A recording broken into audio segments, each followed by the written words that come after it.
ಎದಕ್ಕೆ ಹೆಲ್ಮೆಟ್ ಹಾಕಿಲ್ಲ? ಗಾಡಿ ಇನ್ಶೂರೆನ್ಸ್ ತೋರ್ಸ. ಫೈನ್ ಕಟ್ 100 ರೂಪಾಯಿ.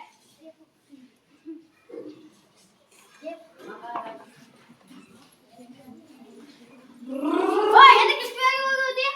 ಇಲ್ಲ ಸರ್, ಸ್ವಲ್ಪ ಅವಸರ ಇತ್ತು. ಎದಕ್ಕೆ ಮೆಲ್ಕೋಬೇಕಾ? ಸರ್ ನಮ್ಮ ಬಾಸ್ ಕರ್ತೀನಿ. ಇಲ್ಲ ಮೆಲ್ಕೋಬೇಕು. ಇಲ್ಲಿ ಇವಲ್ಲಿದ್ದ ಫೈನ್ ಕಟ್ಟ.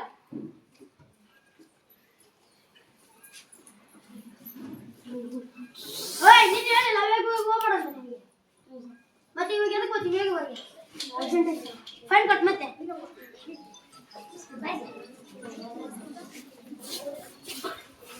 ನೀವು ನೋಡೋಂಥ ಸಂದರ್ಭ ಬಂದ್ಬಿಟ್ಟು ಒಬ್ಬ ವ್ಯಕ್ತಿ ಏನ್ ಮಾಡ್ತಾನೆ, ಹೇಳ್ದಂಗಲ್ಲ ಅದೇ ತರ ಮಾಡ್ತಿರ್ತಾನೆ. ನಮ್ಮ ಯುವ ಜನತೆಗೆ ಎಷ್ಟು ಹೇಳಿದ್ರು ಅದು ಮತ್ತೆ ಅದೇ ಕೆಲಸವನ್ನು ಮಾಡ್ತಾರೆ.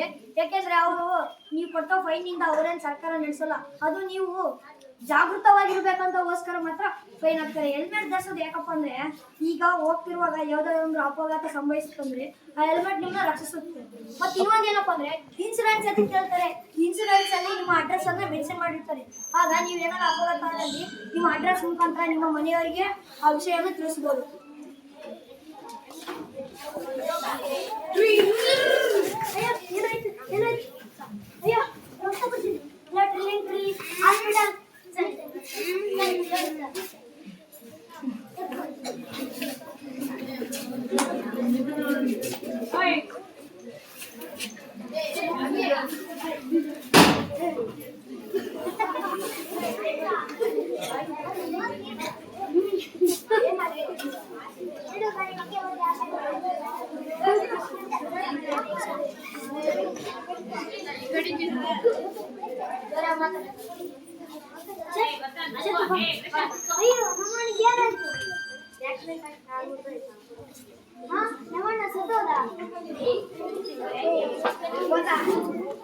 ನೀವಿಲ್ಲಿ ನೋಡ್ಬೋದು, ಈಗ ಒಂದು ಅಪಘಾತ ಸಂಭವಿಸಿರೋದಾ, ಈಗ ಅವ್ರ ಮನೆಯನ್ನ ಇನ್ಸೂರೆನ್ಸ್ ಇಂದ ಇದು ಮಾಡಿದ್ವಿ. ಯಾವುದೇ ರೀತಿಯಾಗಿ ಒಂದು ರಸ್ತೆಯಲ್ಲಿ ಒಂದು ವೆಹಿಕಲ್ ಹೋಗ್ತಿದೆ ಅಂದ್ರೆ ಬೇಗವನ್ನ ಕಂಟ್ರೋಲ್ ಮಾಡ್ಬೇಕು, ಇಲ್ಲಾಂದ್ರೆ ಈ ತರ ಅಪಘಾತಗಳು ಸಂಭವಿಸಬಹುದು.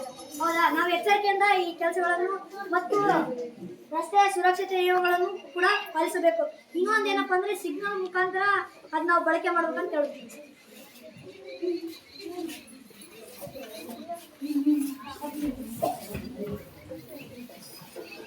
ನಾವು ಹೇಳ್ಬೇಕಂತಿರೋದು ಒಂದು ಹಾಡಿನ ಮುಖಾಂತರ ಹೇಳೋದು ಇಷ್ಟಬೇಕು.